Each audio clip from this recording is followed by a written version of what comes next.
but we've spent some time on this number one wide receiver discussion only because, well, good. I'm glad this is why you're the best in the business. And you're a little bit closer to the camera today, so your head is not fitting into the archway of your door. I did that on purpose. I know you did. I know you did. Looks great. So how did you view �12🐠's answers and LaFleur's answers? Because as I referenced and as you heard, I remember standing in the locker room in training camp talking to Jayden Reed, and you were working on your story about these scouts that had said, this guy could be a 100-catch guy. He ends up being a 55-catch guy. He ends up being one of 3 different wide receivers who were varying degrees of frustrated with their roles. So how do you view the wide receiver picture and the need or lack thereof of a number one guy? Yeah, that's a deep question there. I did hear Homer pretending to be Matt LaFleur. At least I think that's what the bit was.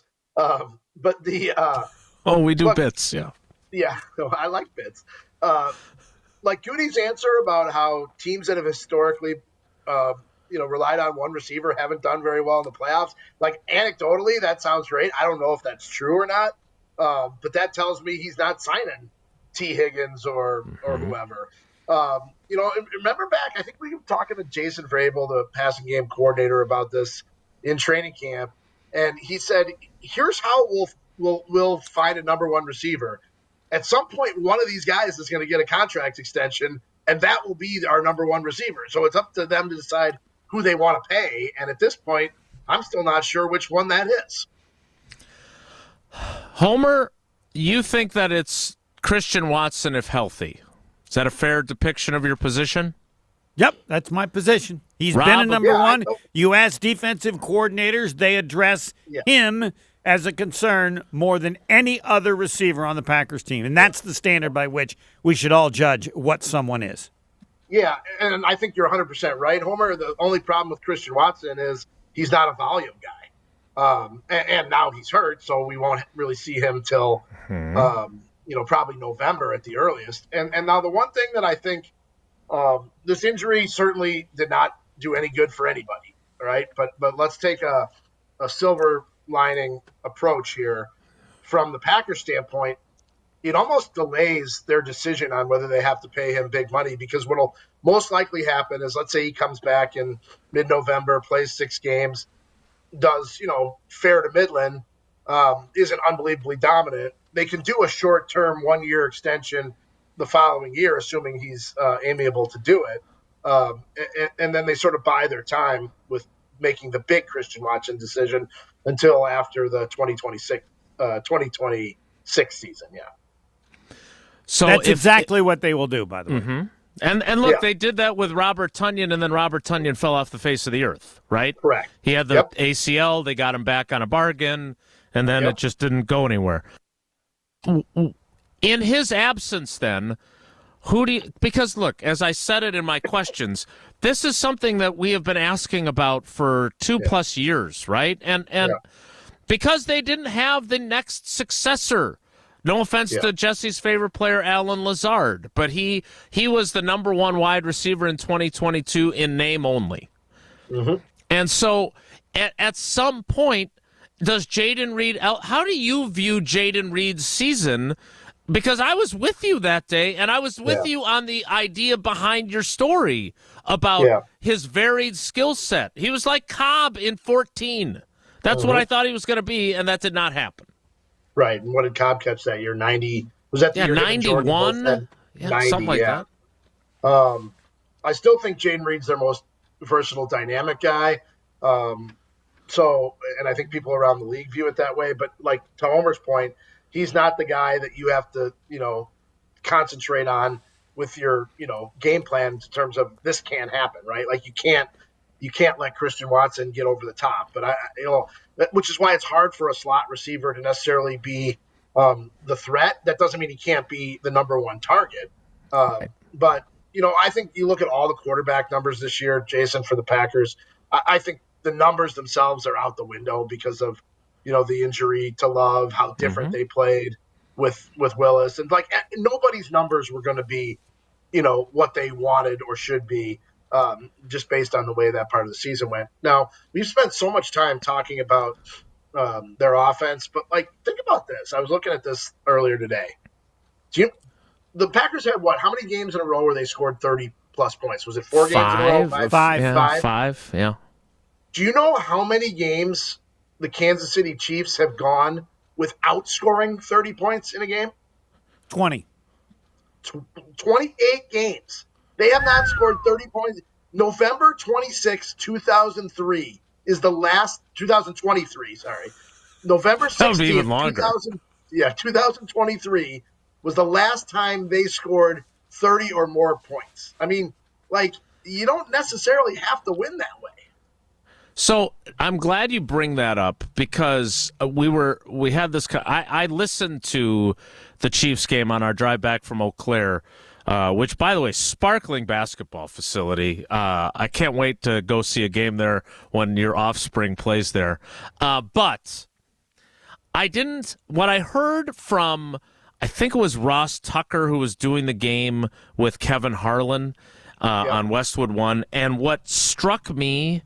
They were both talking about how the Texans were making mistakes and turning the ball over. And then I watched the other games last weekend. The Packers, how many times did you hear Packers players say, well, I don't really feel like they beat us. I feel like we beat ourselves. Guess what the Kansas City Chiefs don't do? They don't beat themselves. Yeah. No, that's a good point. Can I interject something here? And No. Rob, you addressed it to. I'm going to anyway. Okay, then why'd you ask? Because to make the point, the reason Kansas City is winning with an offense like that, the last 2 years, their defense has been dominant. Mm-hmm. The last 2 years on the regular season, their offense is 15th or 12th in scoring, and their defense is first or second. While Mahomes gets all the attention, they are winning because their defense has been significantly better. And Rob's point is exactly that. And the hope of the Packers is the same, that as they did in 2009 when they were good in the top 10, they got even better in 10. And their only hope to do better next year is for the defense to get better, as has occurred the last 2 years in Kansas City from nowhere. The first Super Bowl they won in this streak of 2, they were 16th in defense and first in offense. They switched totally last year and have remained a defensive dominant team. I'm done.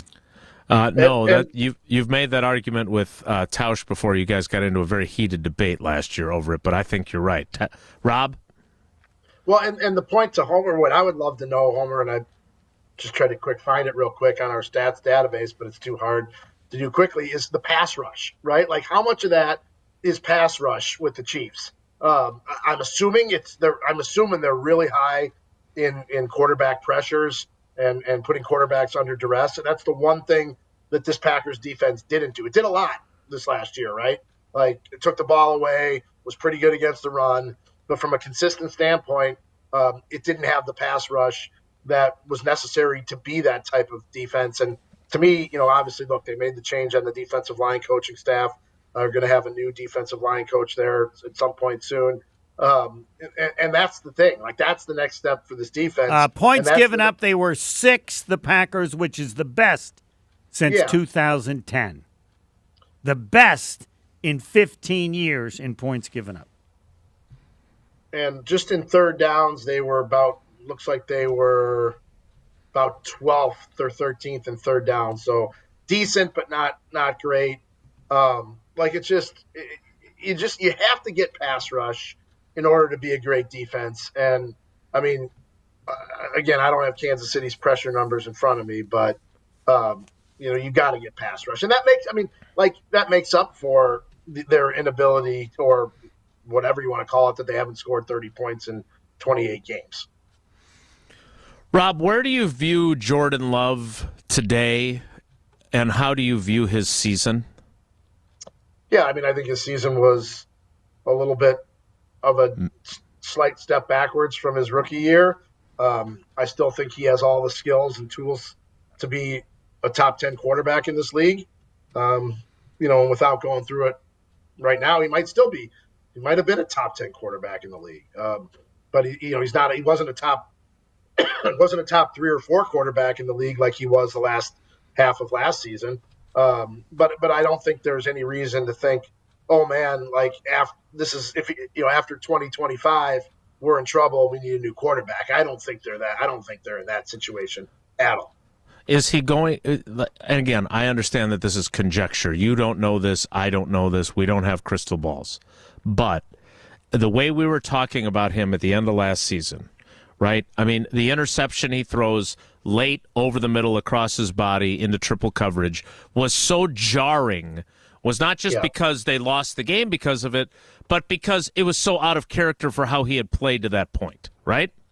Yeah, so fair. When you say he is or could be a top 10 quarterback, I think what he did was elevate the expectation with that 8, 9, 10 game stretch that he was going to be a top 3, top 4 quarterback. Do you still believe he can be that, or does he have a lot of work to do to become that guy? I think the answer to both those questions is yes. I think he can be that, and I think he's got to get back to being more diligent about footwork and fundamentals and decision making. But that's hard to do when you have a lower body injury or he really had 2 lower body injuries. Can I ask a question? It's hard when your head coach, offensive coordinator, did a terrible job putting together an offense and plays with receivers open, even though you had a great running back. To me, it is way more on the floor than it is on Jordan Love this past season. But I will accept disagreement as Jason does all the time. And I don't even think it's close. Yeah, to your point, Homer. This was the 6th year of the Matt LaFleur offense, right?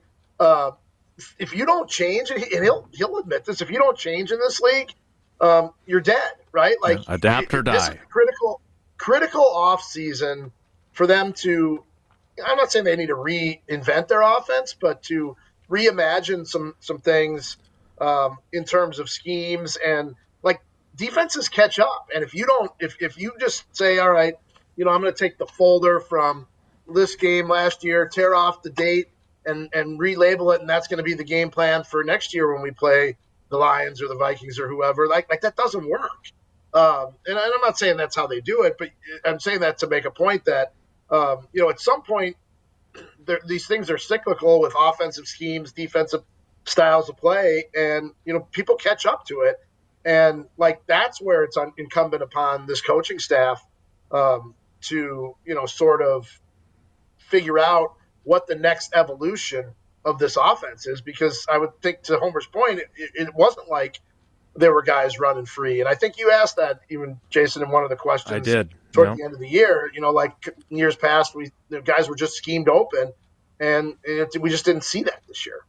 So you agreed with that premise. I wasn't off base with that. No, I agree with the premise. All right, so because when I heard him say guys have to win their one-on-ones, you and I both love Mike McCarthy, but that's what Mike McCarthy used to say, and that's how his offense worked. I was back in 2017 or 2018 with that, and like the same thing with Mike's offense. Like I guarantee you, if you looked at what the Cowboys did last year, not this year, but the previous year, 2023, with Dak Prescott when Mike took over the play calling, I guarantee you it was a different looking offense than what Mike had run before. I mean, that offense 2 years ago for the Cowboys was off the charts successful until obviously the playoff game against the Packers. So you have to evolve, is my point. You are right about that. Talking with Rob Demovsky of ESPN.com. All right, a couple more things before we let you go and get ready for game day. We have seen, I think they've interviewed 3 defensive line candidates. Casey Rogers is now out of the mix. He has gone to Detroit. They have other options, I suppose. Where do you think things stand there? And then Tausch is pushing, just because he knows that I'm not a huge fan of this guy since he big-timed us, pushing for Dan Orlovsky as the new quarterbacks coach. Do you anticipate that as an ESPN employee to occur as well? I do not. I think in some form or fashion, Luke Ďeťzí will be on the staff full-time, whether that's as quarterbacks coach or whether, Connor Lewis or Sean Mannion becomes quarterbacks coach and Luke Ďeťzí has a different role. I do think that as great as Tom Clements is and was, it might not be the worst thing in the world for Jordan to have a new voice new things to work on. Certainly Tom's influence is huge, and Tom is arguably one of the best quarterbacks coaches of all time. But I think it goes back to what we're talking about, about having new ideas and new voices. I do think that there'll be some form of that will make up the quarterback / offensive room. Defensive line, that's tough because this is such a new system, and we don't really know a ton about who Jeff Hafley has worked with and who he likes, and it wouldn't surprise me if, and I don't know, is it 𝙒𝙄𝙇𝘿𝙀, the VO they call him, the defensive line assistant. Yep. It wouldn't surprise me if they gave him that job. Look, I'm not saying that Anthony Campanelli should move positions, but if he could do with the defensive line what he did with the linebackers, man, that would be, he seems like a really, really good position coach. Maybe he's just a good linebackers coach. I don't know. But from position, it's hard. It's always really hard to judge, what position coaches do and if they're really good at it.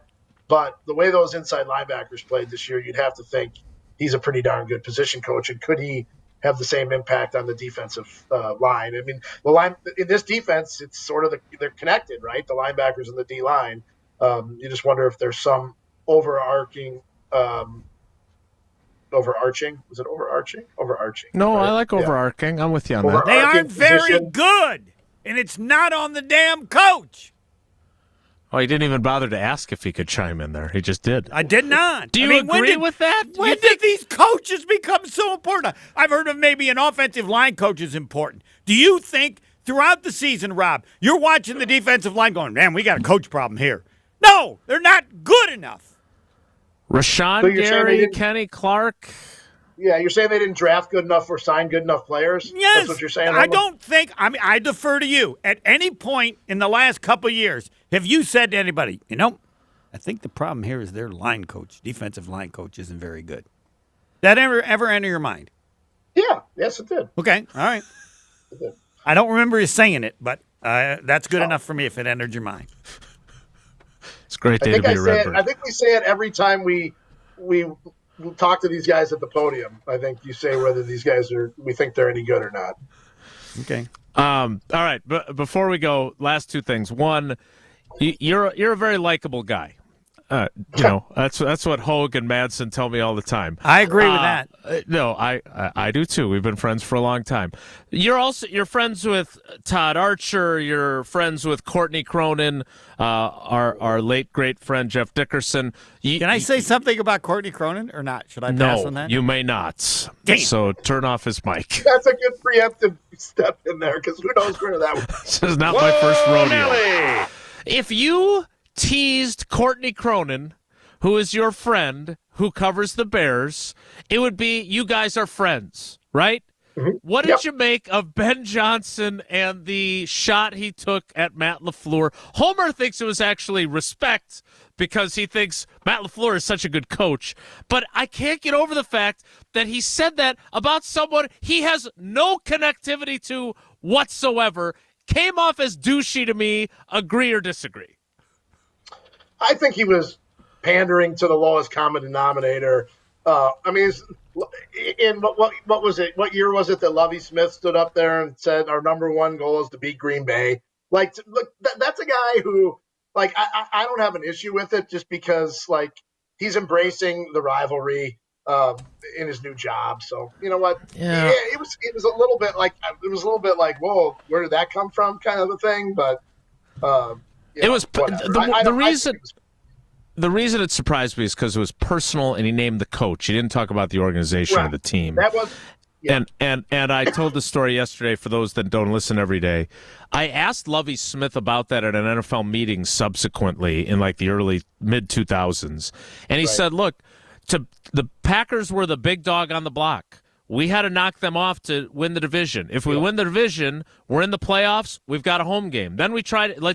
It's like Mike McCarthy used to talk about, right? Then you try to get the bye. Then you try to get the number one seed. So when he said that, it was red meat for the fan base. But there was also a thought behind it. I didn't get the sense that what Ben Johnson delivered was anything other than an awkward, rehearsed, not very funny line. I would agree. I would agree with you that. All right, I also don't think it's that big of a deal. I would agree. It just was weird, is where I stand. All right, give us the breakdown. Who do the Redbirds have tonight? Who does St. Lawrence have coming up? St. Lawrence. Who does Lawrence have coming up? I'm better than that. What do you got on the schedule? There is a St. Lawrence, though. There is a St. Lawrence out east. I know. Yeah, I should know. But I knew better than that. So Notre Dame at home tonight for the Redbirds. It's the second sellout of the year. Notre Dame has one loss in the conference. We have 0. And then tomorrow morning, bright and early, I'll be hopping in the car to go to Monmouth, Illinois.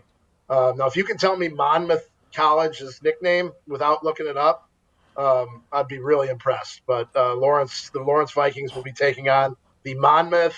Homer? I have no idea. Catamounts. Scots. No, that's the Scots. SCO. I don't know if it's a Scottish origin, but the Monmouth Scots. So, all right. Well, when we had him at Alexander Gym a couple weeks ago, had a 10-point lead in the second half and blew it and lost. So, are the Scots good? Yeah, they're pretty good. All right. Well, good luck tonight. I will be at a Schwaben girls game. It's we're celebrating the youth programs tonight, so we'll be there. Bring home a W for the Redbirds, and of course one tomorrow for the Vikings. Youth night that's the best, man. When they have all the little kids, come out and you see that's just such a cool thing, and like when my kids time is delayed for 20 minutes, it's amazing. Yeah. Spoken like a true play-by-play guy. When my kids did that in the youth program, and then now, my last one's in his last year of varsity basketball. It's like, man, where did the time go? Yeah, amen to Running that. around the gym, tripping over cords, taking you off the air. That's the best. You're bitter. I love it, Jesse.